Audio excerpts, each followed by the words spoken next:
बहुत स्वागत है धीरेन्द्र शास्त्री जी। ये भक्ति और शक्ति की मुलाकात है, तो आइए सिलसिले को आगे बढ़ाते हैं और चर्चा को आगे बढ़ाते हैं। बेझिझक आज की ये यात्रा बहुत अद्भुत होगी, राष्ट्र और राम की यात्रा। जी हाँ, इसके साथ हम प्रारंभ कर। आज हम गाड़ी चलाते हैं, आप बैठो बहनों, और हम आपको बागेश्वर बालाजी के उस स्थान तक ले चलते हैं।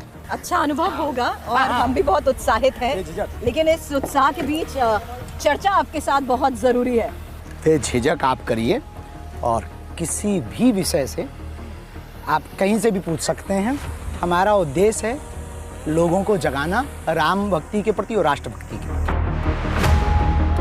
पंडित धीरेन्द्र शास्त्री जी, आज़ादी की लड़ाई की अगर बात की जाए तो वो बिस्मिल के रंग दे बसंती से शुरू हुई और अब रंग दे सिंदूरी तक पहुंच चुकी है।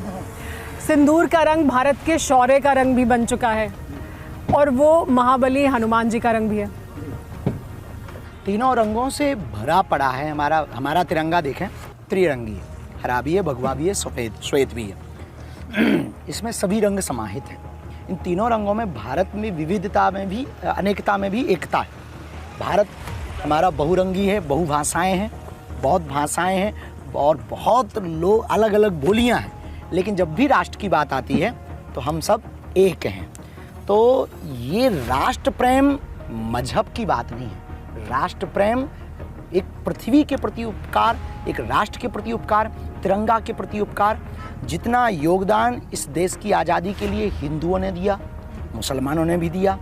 हमने अपने जीवन काल में एक बात अपने आचार्यों से सीखी है कि हम किसी भी मजहब के विरोधी नहीं हैं, हम किसी व्यक्ति के विरोधी नहीं हैं। व्यक्ति के कर्म यदि बुरे हैं तो उसके विरोधी हैं। यदि वो आतंकवाद का काम करता, किसी को वंदे मातरम बोलने से दिक्कत है, किसी को राष्ट्रगान गाने से दिक्कत है, किसी को हिंदुत्व से दिक्कत है, उनके तो हम विरोधी हैं। लेकिन आप पंडित धीरेन्द्र शास्त्री खुद को आज़ाद मानते हैं, या मैं ये भी कहूँ कि अभी भी भारत को आज़ाद होना होगा, परिवारवाद के तौर पर, जातिवाद के तौर पर, भारत अभी गरीबी।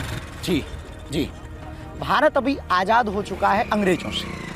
अब भाषावाद से आज़ाद, जातिवाद से आज़ाद, क्षेत्रवाद से आज़ाद, परिवारवाद से आज़ाद, समाजवाद से आज़ाद, गरीबी से आज़ाद, अशिक्षा से आज़ादी और ठीक स्वास्थ्य न मिलना, इन सब से आज़ादी अभी भारत की बाकी है।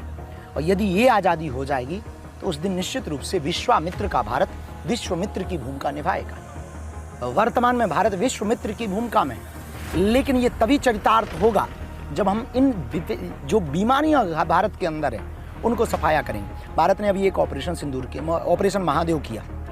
ऑपरेशन महादेव के तहत उन आतंकवादियों को मारा